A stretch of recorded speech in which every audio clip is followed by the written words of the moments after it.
I've always believed there wasn't room for secrets in a clinic. Everything's logged: blood pressure, temperature, medication dosages, even the patient's complaints. Fear itself, if it's interfering with their sleep, gets coded into their chart. My name is Laura Miller. I'm a nurse at a private clinic just outside of Boston. Nothing remarkable, really. 12-hour shifts, sterile hallways, lukewarm coffee from the machine, and a constant feeling that another person's pain begins to seep into your own. Until him.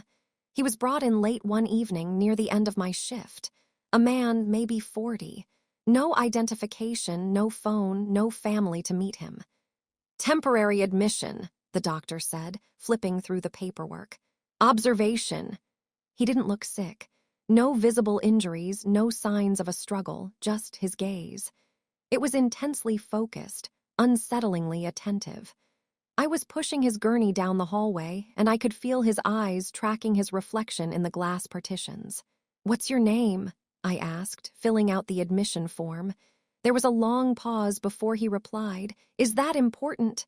I offered a practiced, polite smile. "Usually, yes. Then call me Adam." He said it as if he were testing the name on his tongue. Room 314 was almost perpetually empty. A disconcerting pattern I hadn't noticed before. Patients rarely lingered there long. I helped him settle onto the bed, attaching the monitor. "If anything is needed, press the call button." He looked at the button, then at me, a strange stillness in his eyes. "You weren't here by accident, were you, Laura?" I froze. I'm sorry. You didn't choose this job for the money." It wasn't a threat, not a flirtation, just a plain statement. "You need rest," I said, my voice a little sharper than I intended, and hurried out. It wasn't until the door clicked shut behind me that I realized I hadn't given him my name. The next morning, I checked Adam's chart. It was sparse, unsettlingly so. Name: Adam, temporary age, unknown admission reason, disorientation, complaints of memory lapses. Not a single test result. Not a single entry beyond yesterday evening. It was as if he hadn't ever existed. When I entered the room, he wasn't asleep. He sat on the bed, staring out the window, where the branches of trees and a scrap of gray sky reflected back. "Good morning," I said. "You didn't sleep well," he replied. I frowned. "How did you know?" "Your pulse is different," he gestured towards my badge. "And you're holding the tablet a little tighter than necessary." I instinctively loosened my grip. "Are you a doctor?" "No." "Then don't draw conclusions." He offered a faint smile, barely perceptible. "Then don't pretend you're not curious why I'm here." Throughout the day, small, unsettling things began to occur. Minor, undocumented anomalies. The monitor in his room would inexplicably shut down. The call button for the nurses activated without a touch. The security guard on duty insisted he'd seen Adam wandering the hallways, despite his consistent presence within the room itself. "He's probably just tired," the guard said. "Night shift." But I wasn't calm. By the end of the day, I found myself anticipating his return, waiting for the door to open and reveal room 314. And that, I realized, was far more disturbing than any of the strange events themselves. The night shift always exposes the clinic's vulnerabilities. During the day, it's a cacophony of rolling carts, slamming doors, and the hurried voices of doctors. But at night, there's only the breath human, mechanical, the very pulse of the building itself. That night, I was the only nurse on duty for the floor. Room 314 was marked as stable. Too stable. As I approached the door, the monitor inside flickered and died again. I stopped before entering, not knowing why, just a visceral sense that a sudden movement would be wrong. Adam was sitting at the edge of the bed. "You're not leaving on time again," he said, not turning his head. "How do you know my shift is over?" I asked. "You look at the clock differently when you're rushing home." I closed the door. "You need to lie down if you keep getting up." "The doctor doesn't know what's wrong with me," he interrupted calmly. "And you understand that." He turned. His gaze was clear, too clear for someone with memory lapses. Then explain it to me, I said, feeling the prickle of irritation mixing with something else. Why are you here? He was silent for a moment. Because it's the easiest place to disappear, he finally said. It was precisely 2:17, and the lights went out on the entire floor. Not a backup system, mind you, just gone, completely dark. The silence thickened, pressing in on me until I could hear my own breathing. A distant click signaled the activation of a backup generator, but the hallway remained swallowed by shadows. This happens? Adam's voice drifted from his room. No, I said honestly, and it was true. Then just like that, the monitor flickered back on, all by itself. A jagged line of my pulse bloomed on the screen. My pulse. I instinctively stepped back, a cold wave washing over me. It must be a glitch, I said, though I wasn't sure to whom. Adam approached slowly, deliberately, his movements measured and quiet. You've probably noticed, he said, that these places, they feel more like storage units than hospitals, don't they? Please, just back away, I urged. You're here because you're good at not asking questions, but now they're asking themselves. The lights surged back on, flooding the hallway. My pulse smoothed, steady and even on the screen. I found myself standing in the middle of the room, frozen, unable to move. Laura, he said, his voice barely a whisper. You just happened to be standing right next to me. I practically bolted out of the room and headed straight for the senior nurse. There's a problem with the equipment in 314, I said, my voice tight. And he's acting strangely. She glanced down at her chart, flipping through the pages with practiced ease. 314, she repeated, a slight frown creasing her forehead. There's no one there. That room's been closed for repairs for a month. The air caught in my throat, a dry, unfamiliar tightness. That's impossible. She shrugged, a dismissive gesture. Check for yourself. Room 314 was empty, sterile, immaculately clean, perfectly, unnervingly furnished. No trace of a single person having ever been inside. Except, lying on the windowsill was my badge. I distinctly remembered having it clipped to my uniform. I stood in the empty room, studying my badge as if it were a piece of evidence, a clue from a crime scene. My fingers trembled as I lifted it from the windowsill. Are you sure everything's all right?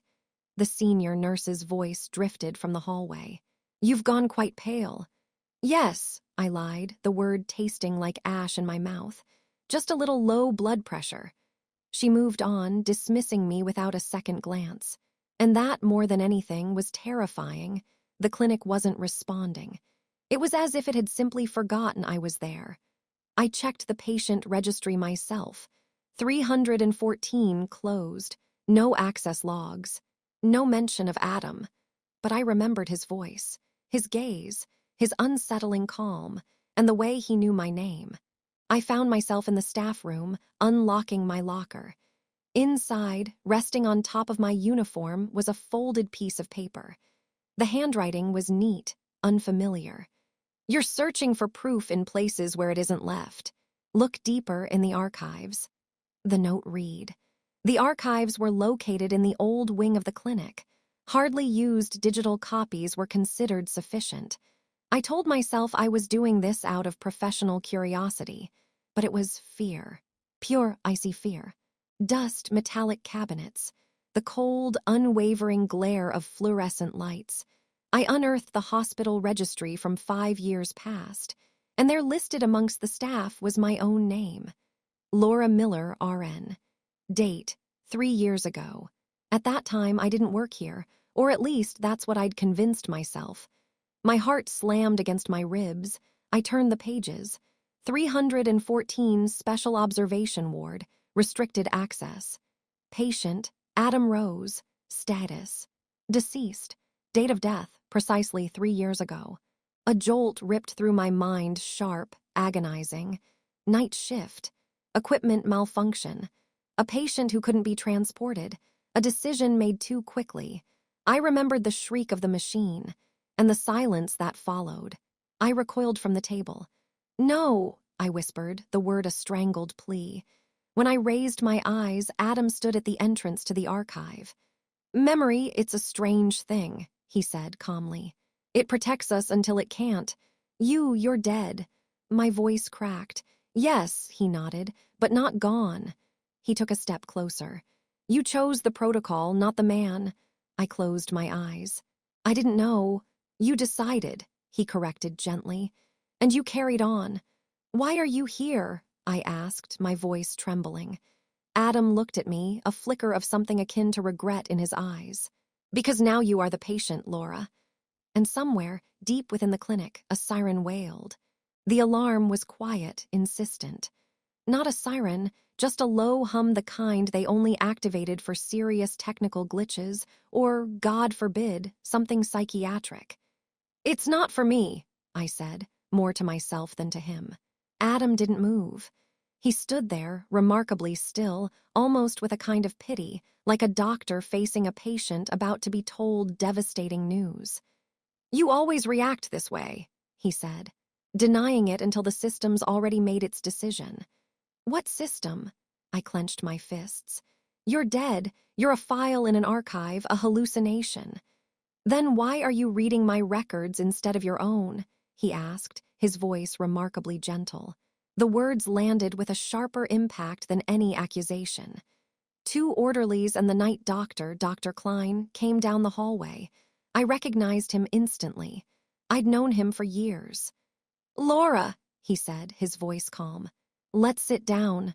"Why?" I looked at his hands, which held a patient's chart, my chart. "You're at work," I said, a desperate plea. "This has to be a mistake." "You think you're at work," he countered. "But you're here for another reason entirely." He slid a tablet across the table. "Diagnosis, dissociative disorder, acute episode. Admission date, today, room 314. "It can't be," I whispered, the words catching in my throat. "You said that already," Adam said. 3 years ago. Observation room. The glass was mirror smooth, and I saw only my own reflection pale, exhausted, utterly unfamiliar. "After that incident," Dr. Klein began, his voice measured, "you took a leave of absence. Then you resigned. Then you returned, but not as an employee." "I was working," I said, my voice tight. "I was helping people." "You wanted to help," he countered, a subtle shift in his tone. "That's why we allowed you to remain here, within the familiar role." The world swam for a moment. "And Adam?" "A patient," Dr. Klein stated flatly. "A real one, a deceased one. His image has become an anchor." I looked again at the glass. Adam stood on the other side, a reflection that didn't mirror my movements. "He's not an invention," I said, my voice barely a whisper. "He's asking questions I haven't asked myself." Dr. Klein remained silent. "He knows things," I continued, a tremor in my voice. "About the clinic, about me." "Because you do," he murmured softly. "And finally, you're allowing yourself to remember." Adam smiled, not triumphantly, but with a quiet gratitude. "I didn't come for revenge, Laura," he said. "I came for you to stop hiding." "Then what happens next?" I asked, my breath catching in my chest. He took a step back, and his figure began to dissolve into the reflection. "The next step is choice," he replied. "A real one." My skin, and for the first time I didn't resist. Only exhaustion, a deep, honest fatigue settled over me. Dr. Klein stood by the door, a silent sentinel. "We can begin treatment," he said, his voice measured, "but only if you agree to simply be here. Not to work, not to save, just to exist." I closed my eyes. In the stillness, a sudden comprehension flooded through me. It wasn't the loss of reality that terrified me most. It was the length of time I'd spent hiding within it. "I agree," I said, the words barely audible. When the lights dimmed, a voice emerged not from outside, but from within. "Now you see." And I truly did. Adam wasn't a ghost, nor was he a punishment. He was my forgotten memory, finally silenced and beginning to speak. Months later, I walked out of the clinic a patient. Without a uniform, without an ID badge, with documents, with truth. 314 was sealed forever. Sometimes I wonder if, had I chosen strength over honesty then, he might have lived. But now I understand the crucial thing. Some patients don't come for healing.